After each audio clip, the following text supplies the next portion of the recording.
Tropical Cyclone Formation Update. Ang low pressure area, LPA-09C, na mataan sa layong 460 kilometro.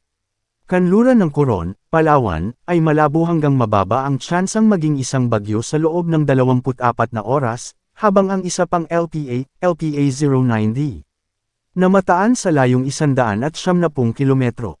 Silangang Hilagang Silangan ng Huban, Sorsogon, ay mababa ang tsansang maging isang bagyo sa loob ng 24 na oras.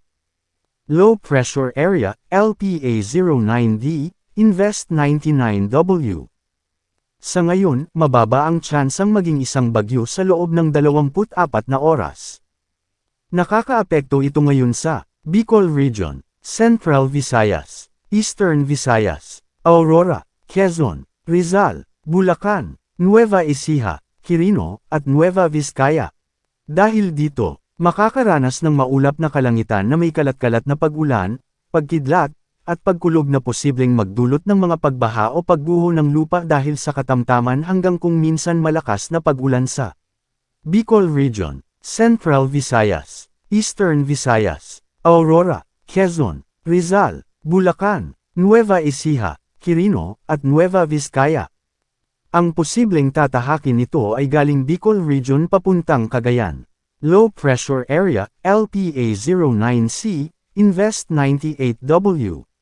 Sa ngayon, malabo hanggang mababa ang tsansang maging isang bagyo sa loob ng 24 na oras. Papalayo na ito sa bansa.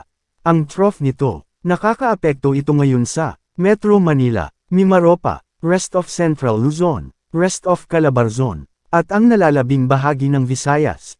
Dahil dito, makakaranas ng maulap na kalangitan na may kalat-kalat na pag-ulan, pagkidlat, at pagkulog na posibleng magdulot ng mga pagbaha o pagguho ng lupa dahil sa katamtaman hanggang kung minsan malakas na pag-ulan sa Metro Manila, Mimaropa, rest of Central Luzon, rest of Calabarzon, at ang nalalabing bahagi ng Visayas.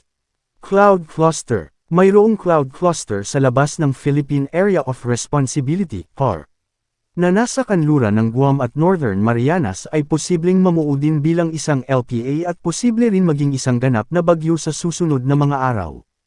Wala pang tiyak kung saan ito dadaan. Easterlies. Nakakaapekto ito ngayon sa Northern Luzon.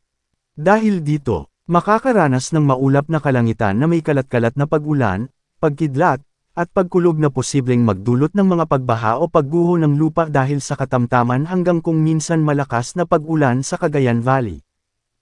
Makakaranas ng bahagyang maulap hanggang maulap na kalangitan na may pulu-pulong pag-ulan o pagkidlat at pagkulog na posibleng magdulot ng mga pagbaha o pagguho ng lupa dahil sa severe thunderstorms sa Ilocos Region at Cordillera Administrative Region. Localized thunderstorms. Makakaranas ng bahagyang maulap hanggang maulap na kalangitan na may pulu-pulong pag-ulan o pagkidlat at pagkulog na posibleng magdulot ng mga pagbaha o pagguho ng lupa dahil sa severe thunderstorms sa nalalabing bahagi ng Mindanao. Paalala, posibleng magbago pa ang forecast. Pinapaalalahanan ang lahat na manatiling updated sa lagay ng panahon at sa posibleng tatahakin at magiging lakas ng sama ng panahon sa susunod na mga araw. Manatiling nakatutok sa Weather Balita para sa bago pang updates, don't forget to subscribe.